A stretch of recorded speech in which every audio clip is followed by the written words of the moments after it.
Well, if you've ever rented, you'll probably relate to our next story. A landlord keeping your security deposit for reasons you feel were unjustified. That'd be enough to get under my skin, that's for sure. One FSU student says his former landlord not only kept his deposit, but is now charging him an additional $800 for damage the student says he didn't do.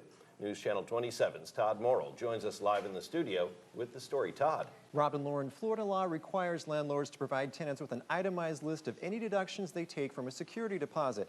But in Scott Mattio's case, the list also came with a bill for replacing the carpet and repainting the entire apartment. This is how apartment 8204 in Tuscany Village looks now.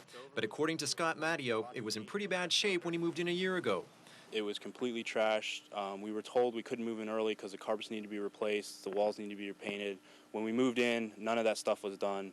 As proof of this, Mattio has a copy of the inspection his roommate made when they moved in, which clearly indicates in several places that the carpet and some of the paint was not in good condition.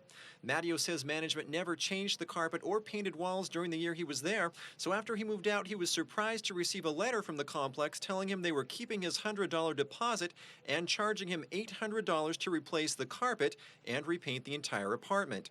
Mattio says the complex is charging his other 3 roommates the same amount. He says he wants to resolve the issue, but management refuses to speak to him. I call them, they wouldn't return my calls. I go in to see them, they're too busy. Brandon Bergschneider, who lived 2 doors down from Mattio at Tuscany, says he saw Mattio's apartment before he moved out and that Mattio and his roommates had just repainted the entire place. When they repainted the whole thing, that was kind of impressive. I was like, well, they shouldn't get billed at all for what they did, the extent that they went through to get their security deposit back.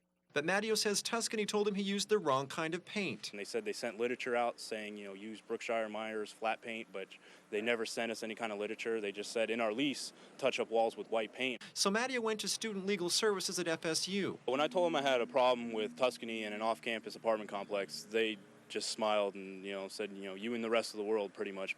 Student Legal Services gave him 2 complimentary visits with an attorney, but in the end told him he would have to hire an attorney himself. So Mattio contacted News Channel 27. But when we went to Student Housing Solutions, which manages Tuscany Village, a spokesperson refused to go on camera. He did seem surprised, however, when we told him that Tuscany was charging 4 tenants of the same apartment $800 each. He refused to comment on Mattio's case and said that the company would resolve the issue by the middle of next week. This case is especially disturbing because Mattio's lease shows that Tuscany also charged him a $100 express checkout fee when he moved in. That was supposed to cover minor repairs like touching up the paint and getting spots out of the carpet. We're going to stay on top of this case and we'll let you know how it turns out. Lauren?